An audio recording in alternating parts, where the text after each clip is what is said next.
Halo guys, di sini saya akan memberikan informasi tentang salah satu desa wisata di Borobudur, yaitu Desa Karanganyar.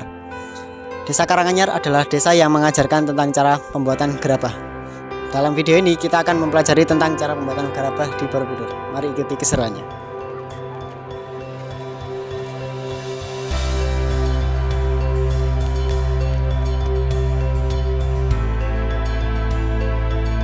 Saat ini kita telah sampai di Homestay Balkondes Karanganyar. Homestay ini biasanya digunakan bagi para turis yang sedang berlibur untuk menginap di Balkondes Karanganyar.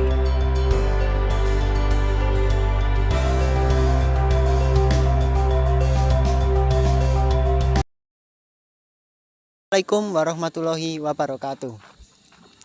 Kali ini kita telah sampai di sentra gerabah Desa Wisata Karanganyar. Mari kita ikuti keseruannya kali ini. Let's go.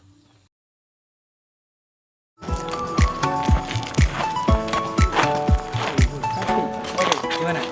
Untuk pembuatan gerabah kali ini akan dibantu oleh teman saya Sadik. Oke, mari ikuti keseruan kita.